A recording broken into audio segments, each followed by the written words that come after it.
संकट को लेकर आज पीएम मोदी की अहम बैठक होने वाली है। 8 राज्यों के मुख्यमंत्रियों के साथ प्रधानमंत्री नरेंद्र मोदी बैठक करेंगे। 2 ग्रुप में पीएम के साथ बैठक करेंगे तमाम राज्यों के मुख्यमंत्री। लेकिन ये प्राथमिकता के आधार पर बैठक होने वाली है। पहले ग्रुप में सुबह 10 बजे जो गंभीर संकट वाले राज्य हैं, जिसमें दिल्ली शामिल है, उन राज्यों के मुख्यमंत्रियों से प्रधानमंत्री की बातचीत सीधे तौर पर होनी है। और दूसरा जो ग्रुप होगा वो 12 बजे यानी कि कम प्रभावित राज्य, फिर उन राज्यों के मुख्यमंत्रियों के साथ प्रधानमंत्री नरेंद्र मोदी वीडियो कॉन्फ्रेंसिंग के जरिए बैठक करेंगे, चर्चा करेंगे। कोरोना संकट को लेकर अहम फैसले क्या हो सकते हैं, क्या वो फैसले हो जिससे कोरोना पर कंट्रोल पाया जा सके। साथ ही साथ वैक्सीन वितरण को लेकर भी इसी बैठक में चर्चा होनी है। तेज रफ्तार पिछले कुछ दिन में कोरोना ने पकड़ी है। देश के तमाम राज्यों में अलग अलग इंतजाम किए जा रहे हैं। देश की राजधानी में सबसे तेज आंकड़े बढ़ रहे हैं और कई राज्य ऐसे जहां पर नाइट कर्फ्यू लगा दिया गया। कोरोना से दिल्ली बेहाल है। 24 घंटे में 121 लोगों की जान चली गई है, जबकि 24 घंटे में ही 6,746 नए मरीज बढ़े हैं। 24 घंटे में 44,404 नए केस पूरे देश भर में सामने आए। बिल्कुल, आपको बता दें कि देश में अब तक 91.40 लाख कोरोना मरीज हुए हैं। पीएम थोड़ी ही देर में प्रभावित राज्यों के साथ बैठक करेंगे। तो देश में कोरोना वायरस के मामलों में एक बार फिर से तेजी देखने को मिल रही है और इसी बीच प्रधानमंत्री नरेंद्र मोदी 2 अहम बैठकों की अध्यक्षता करेंगे। प्रधानमंत्री नरेंद्र मोदी आज राज्यों के मुख्यमंत्रियों के साथ वीडियो कॉन्फ्रेंसिंग के जरिए चर्चा करेंगे, सीधे संवाद करेंगे, जिसमें कुछ राज्यों में बढ़ते कोरोना के मामलों पर बात होगी और उम्मीद की जा रही है कि इस बैठक में कई बड़े फैसले लिए जा सकते हैं प्रधानमंत्री नरेंद्र मोदी की ओर से। हालांकि पिछले कुछ दिनों में लगातार बड़े फैसले लिए गए हैं, कड़े फैसले लिए गए हैं। अब चाहे गुजरात हुआ, चाहे मध्य प्रदेश हुआ और अब हिमाचल भी, कुछ शहरों में नाइट कर्फ्यू लगा दिया गया है। देश की राजधानी दिल्ली में फाइन बढ़ा दिया गया है, 500 से 2000 किया गया है और कई गाइडलाइंस हैं। जब आप घर से बाहर निकल रहे हैं वो आपको फॉलो करनी ही करनी होगी ताकि कोरोना पर थोड़ी रोकथाम हो सके। आप कैसे कोरोना के खिलाफ ये बड़ा युद्ध छेड़ा जा रहा है और आज प्रधानमंत्री नरेंद्र मोदी 8 राज्यों के मुख्यमंत्रियों से बातचीत करने भी वाले हैं। इसी पर बातचीत के लिए हमारे साथ खास पैनल जुड़ गया है। दीपक झा हमारे साथ राजनीतिक विश्लेषक के तौर पर जुड़े हैं, सचिन भल्ला राजनीतिक विश्लेषक, विक्रम विधूड़ी हमारे साथ हैं बीजेपी प्रवक्ता और डॉक्टर गिरधर ज्ञानी डीजी है AHPI से। आप सभी का बहुत बहुत स्वागत है। लेकिन सबसे पहले डॉक्टर गिरधर, आपसे ही मेरा सवाल होगा, जिस तरीके से कोरोना के केसेस बढ़ रहे हैं, आज होने वाली ये बैठक बेहद अहम रहने वाली है। तमाम राज्यों से बातचीत करके इंतजामों पर तो चर्चा कर लेंगे, लेकिन लोगों की लापरवाही का क्या, वो एक बड़ा सरदर्द है इस वक्त। आपने ठीक कहा, में हमारा थोड़ा सा कलेक्टिव फेलियर कह लीजिए ये है। किसी एक वर्ग के ऊपर इसकी रिस्पॉन्सिबिलिटी नहीं है। हो क्या रहा है कि हम लोग कई बार कहते हैं वेव 2 आ गई, वेव 3 आ गई। वेव कोई नहीं है, वही वेव हो रही है। वायरस ऑलरेडी सबके पास है, लेकिन जैसे ही हम रिलैक्स हो गए दिवाली के टाइम, उस सब और ये मौसम भी खराब हो गया, उसकी वजह से ये केसेस स्प्रेड ज्यादा होने लगे हैं। और यहां पर एक मैं ये भी कहूंगा कि हमारे जो इंतजाम थे, हमने कोविड केयर सेंटर बनाने की जो बात की थी मार्च अप्रैल में, उसको हमने थोड़ा सा दरकिनार कर दिया। आप देखिए एग्जाम्पल, राधा स्वामी में 10,000 बेड की बात हुई थी, 5 जुलाई को इनॉग्रेट हुआ था। आज वहां पे 2,300 से ज्यादा बेड कभी यूटिलाइज नहीं हुए और कल की तारीख में सिर्फ 550 बेड ही इस्तेमाल हुए। तो हमने क्योंकि कोविड केयर सेंटर जो है हल्के मरीजों के लिए था, उसको साइड कर दिया। तो अब मरीज आए, इसकी वजह से वो सारों का दबाव हॉस्पिटल के ऊपर आ गया और हॉस्पिटल हमारे इस समय इस पोजीशन में नहीं है कि इतने ज्यादा संख्या के पेशेंट को ले पाए। हालांकि गवर्नमेंट में भी बेड इस समय 600 खाली पड़े हैं, ICU बेड दिल्ली गवर्नमेंट के, लेकिन कहीं कतरा रहे हैं लोग गवर्नमेंट हॉस्पिटल में जाने को। ये क्यों है, ये विश्वास क्यों नहीं है, ये हमें देखना पड़ेगा। इसलिए लोगों की भीड़ जो है वो प्राइवेट सेक्टर की तरफ जा रही है। बिल्कुल। विक्रम विधूड़ी, मैं आपके पास आना चाहूंगी। देखिए, दिल्ली सरकार कह रही है, खुद अरविंद केजरीवाल कह चुके हैं कि अब दिल्ली में कोरोना की तीसरी लहर आ चुकी है, लेकिन केंद्र सरकार इसे मानने के लिए तैयार नहीं है। देखिए, दिल्ली में हालात बद से बदतर होते जा रहे हैं। पिछले अगर आप 3-4 दिनों का आंकड़ा उठाकर देखेंगे तो हर दिन 100 से ज्यादा मौतें हो रही हैं। तो क्या अब केंद्र सरकार को भी मान लेना चाहिए कि ये दिल्ली में कोरोना की तीसरी लहर आ चुकी है और अब जो सुविधाएं हैं और बेहतर करने की जरूरत है, ICU बेड्स बढ़ाने की जरूरत है?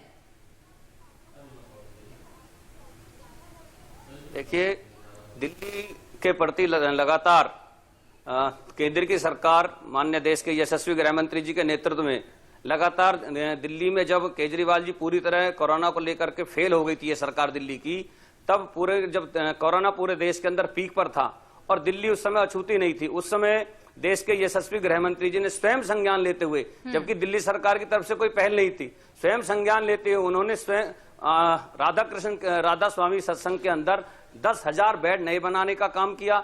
जब 2,500 मात्र लोगों के टेस्टिंग दिल्ली के अंदर होते थे, 200 नए सेंटर लोगों के टेस्टिंग के लिए रोज 20,000 टेस्टिंग कराने का काम केंद्र की सरकार के माननीय देश के गृह मंत्री अपने अमित शाह जी के नेतृत्व में हुए। और यही नहीं, रेलवे की जो कोचिंग थी वहां पर 9,000 बेड उपलब्ध करा करके दिल्ली को राहत देने का काम किया था।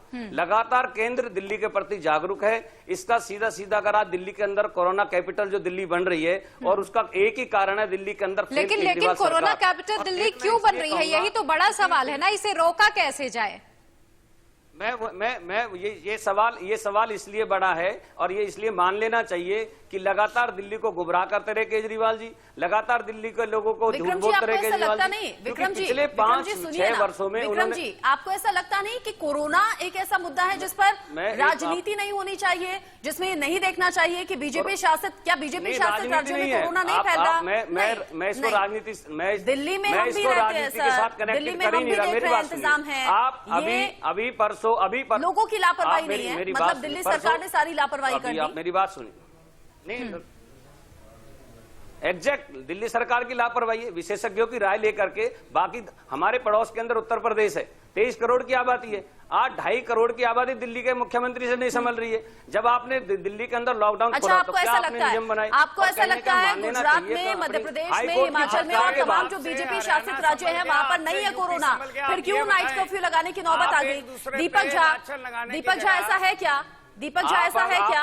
आप यहीं से दीपक झा ऐसा है क्या? केजरीवाल सरकार की लापरवाही से रचना जी, मैं उम्मीद करूंगा विक्रम जी, रचना जी, मैं इनको चुप कराइए तो मैं कुछ बोलूंगा। मैं बिल्कुल नहीं बोलता हूं। हाई कोर्ट की फटकार के बाद विक्रम जी सुन लेते हैं, देखिए बाकी पैनलिस्ट भी हैं, उन्हें सुन लीजिए, भाजपा और कांग्रेस कर देखिए। दीपक जी आप अपनी बात बोलिए। रचना जी देखिए, बात आज ये है कि जी रचना जी, मैं इसको राजनीति के चश्मे से नहीं देखता हूं, लेकिन देखना पड़ता है, हमारी मजबूरी ये है। देश की मजबूरी क्या है कि भाजपा प्रवक्ता खुद बैठ के यूपी, एमपी, बिहार और दिल्ली की बात करते हैं। मैं कहता हूं नरेंद्र मोदी जी जब बिहार में जाते थे, अब मैं नरेंद्र मोदी जी की बात करूंगा, नरेंद्र मोदी जी जब बिहार में चुनाव में जाते थे तो कहते थे कोरोना फोरोना ढिमका फलाना कुछ नहीं है, बिहार में चुनाव कैसे होगा, लोग डरते थे। और रैलियों में किस तरह की भीड़ देखते थे, वो किसी भी पार्टी की हो, मैं बात नहीं करूंगा किसी एक पार्टी की, मैं रैलियों की बात करूंगा, बगैर मास्क लगाए लाखों की लोग भीड़ में लोग जाते थे। तो वो क्या हुआ, अब बिहार का चुनाव हो गया तो अचानक में देश में कोरोना की बाढ़ आ गई? नहीं, ऐसा बिल्कुल नहीं है। कोरोना कल भी था, कोरोना परसों भी था, जब बिहार में चुनाव रहे थे कोरोना उस दिन भी था, लेकिन लोगों की जान की परवाह नहीं है इन सत्ता में बैठे हुए लोगों को। लेकिन लोगों को जान की परवाह नहीं है सत्ता में बैठे हुए लोगों को, लेकिन इसे रोका कैसे जाए? इसमें सियासत क्यों हो रही है? आपको नहीं लगता इसमें सियासत नहीं करना चाहिए, बल्कि इससे निपटने के उपाय खोजने चाहिए ना? सियासत बिल्कुल बिल्कुल, इसमें रोकने के उपाय ही खोलने चाहिए थे। सोशल डिस्टेंसिंग इसका सबसे बड़ा उपाय है, क्योंकि जब तक आपके पास दवाई नहीं आ जाती, सोशल डिस्टेंसिंग के अलावा आपके पास कुछ नहीं हो सकता है। आप कितने, क्योंकि इसकी मेडिसिन कुछ नहीं है। लेकिन दीपक जी, बिहार में रैली किसी एक ने नहीं की, बिहार में रैली बीजेपी ने की, बिहार में रैली कांग्रेस ने की, जेडीयू ने की, आरजेडी ने की, किसी एक पार्टी की रैली तो नहीं थी, या फिर किसी एक पार्टी में तो भीड़ नहीं उमड़ी? आप प्रिया जी, मैंने इसके लिए किसी पार्टी विशेष का नाम नहीं लिया, लेकिन मैंने माननीय मोदी जी का उदाहरण इसलिए दिया क्योंकि मोदी जी सीना ठोक के कहते थे कोरोना फोरोना फलाना ढिमका कुछ नहीं है, पूरे देश में लोग डर रहे हैं, अब निकलो घर से वोट करो। तो ये जो एटीट्यूड दिखा रहा था नरेंद्र मोदी जी का, बिना वजह लोगों को आप कॉन्फिडेंस देने की बात कर रहे थे कि जैसे जादू मंत्र हो जाएगा और कोरोना चले जाएगा। नहीं भैया, ये साइंस की बात है, विज्ञान की बात है, आपके बिलीव और विश्वास की बात नहीं है कि ताली बजाएंगे, घंटी बजाएंगे, दिए जलाएंगे और कोरोना चला जाएगा। तो नरेंद्र मोदी जी का जो विचार ऐसा है कि ताली बिहार चुनाव खत्म हुआ, कोरोना केसेस में उछाल आया, मीम्स बन रहे हैं, सोशल मीडिया पर मजाक उड़ाया जा रहा है कि हाँ बिहार चुनाव खत्म हो गए, अब कोरोना केसेस में उछाल आएगा। लोग पूछ रहे हैं इसका सोल्यूशन क्या है, तो कह रहे हैं जब बाकी राज्यों में, पश्चिम बंगाल में, बाकी राज्यों में जब चुनाव शुरू हो जाएंगे फिर कोरोना के केस कम हो जाएंगे? देखिए, हमारे पैनल में अभी डॉक्टर साहब ने अभी एक बात बोली कि दिल्ली सरकार के 6000 बेड अभी भी खाली हैं। तो मैं कह रहा हूँ वो क्यों खाली हैं और इसके ऊपर क्यों इस राजनीति, ये गंदी राजनीति जो कर रहे हैं बीजेपी वाले, ये अपने जो गलतियां हैं वो सर्दी की रजाई में छुपा के बैठे हुए हैं। इनसे ये पूछो कि 6000 बेड दिल्ली में जो खाली हैं वो क्यों नहीं, यहाँ के मरीज वहां क्यों नहीं जा रहे? दूसरी बात मैं ये कह रहा हूं इनसे एक बात और पूछो कि कभी ये रेस्टोरेंट को लेके पीछे पड़ जाते हैं, कभी मंदिर को लेके पीछे पड़ जाते हैं, कभी छठ पूजा के लिए पीछे पड़ जाते हैं। मेरा मानना ये है इस भ्रष्ट राजनीति को दूर करते हुए हमें जो सोशल डिस्टेंस और इसके प्रोटोकॉल को हमें खुद देखना चाहिए।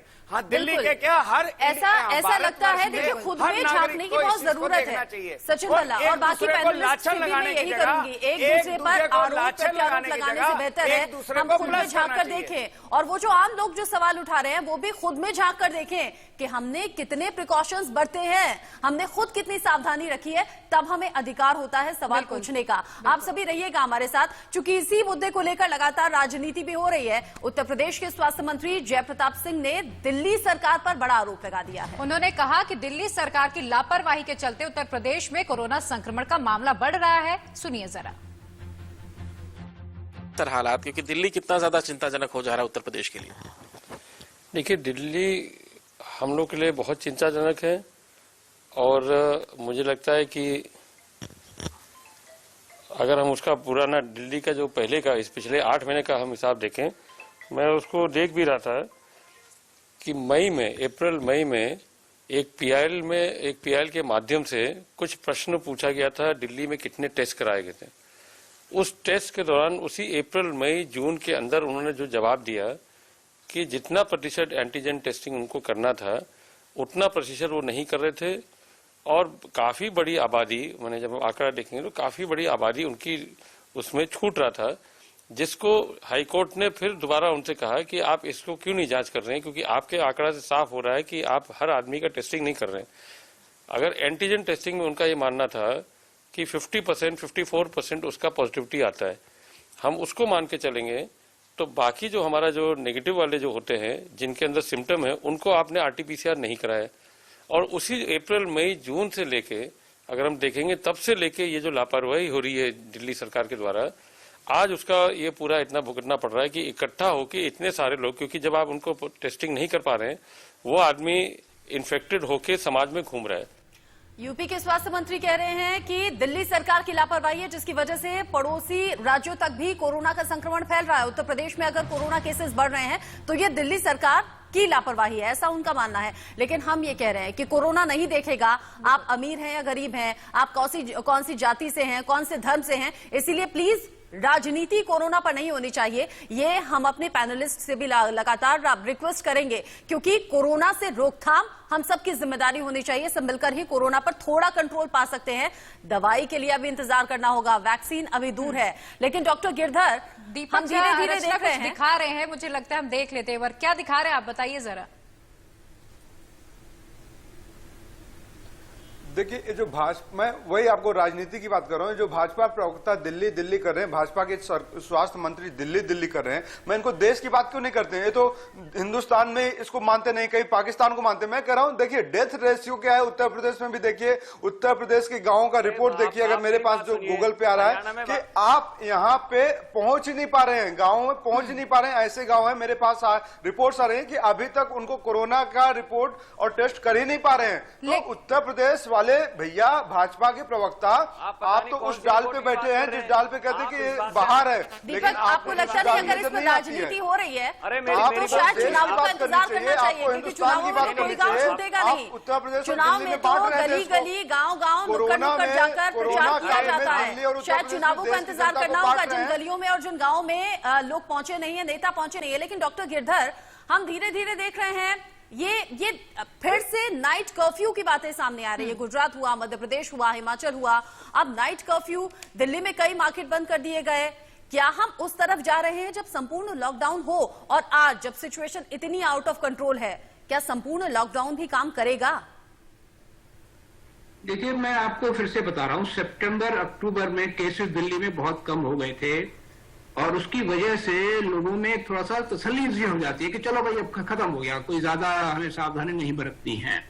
और इसलिए दिवाली से पहले जब लोगों में थोड़ी सी तसल्ली हो गई, वो लोग घूमना शुरू हुए और मास्क ढंग से नहीं पहन रहे थे, तो ये केसेस सडनली एक्सप्लोड हो गए। उसके बाद आपको पता है ये लंग्स के काम करता है और इस समय जो वातावरण है दिल्ली का वो भी लंग्स के ऊपर काम करता है, तो इसलिए जो कमजोर लंग्स के लोग थे उनके ऊपर इन्होंने ज्यादा असर डाला है। ये केसेस इसलिए बढ़ रहे हैं।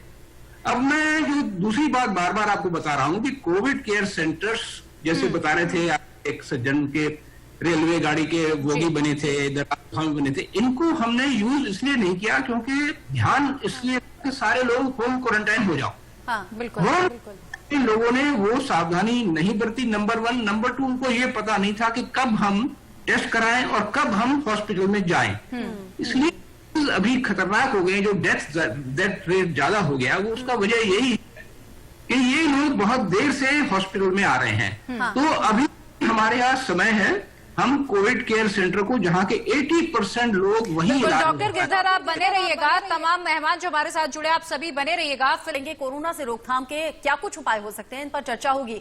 पैनल हमारे साथ लगातार बना हुआ है, लेकिन शालिनी भारद्वाज इस बीच हमारे साथ जुड़ गई हैं, कोरोना पर शुरू से स्टडी करती रही हैं और आप तमाम आंकड़े हमारे सामने रखती रही हैं। शालिनी, अभी वैक्सीन के लिए इंतजार करना होगा, लेकिन आज प्रधानमंत्री की ये बैठक बेहद खास मानी जा रही है। क्या कुछ गाइडलाइंस नई बन सकती हैं? क्या आंशिक लॉकडाउन जैसी कुछ खबर है? ये बिल्कुल, जैसे कि प्रधानमंत्री की बैठक से पहले ही कई राज्यों ने नाइट कर्फ्यू लगाना शुरू कर दिया है। वैसे ही खासतौर पे अगर दिल्ली की अगर हम बात करें तो कई तरह के ऐलान हो सकते हैं और खासतौर पर जो मीटिंग है उसका एक जरूरी जो कारण है वो ये भी है कि सरकार ने अपना एक ड्राफ्ट तैयार कर लिया है, यानी कि अगर वैक्सीन आती है तो वो वैक्सीन किन्हें लगाई जाएगी, वो क्या एज ग्रुप होगा। खासतौर पर जो सूत्रों के हवाले से खबर मिली है उसकी ये जानकारी भी बहुत अहम है कि जो निजी अस्पतालों से, सरकारी अस्पतालों से वैक्सीन लगाने को लेकर डाटा मांगा गया था, वो डाटा भी अस्पतालों ने दे दिया है। लगभग 92% सरकारी अस्पतालों ने सरकार को डाटा दे दिया है, साथ ही निजी अस्पताल है लगभग 60% जो है उन्होंने डाटा दे दिया है। पूरी तैयारी की जा रही है कोरोना को कैसे काबू किया जाए, क्योंकि मौसम बदल रहा है। सर्दी के मौसम में कोरोना जो है, कोरोना का वायरस और सक्रिय हो जाता है क्योंकि ह्यूमिड वेदर रहता है। ऐसे में वायरस कई देर तक एरोसोल्स के रूप में बहुत देर तक हवा में रहता है। जी शालिनी, फिलहाल आप सभी मेहमान हमारे साथ जुड़े रहिएगा। India news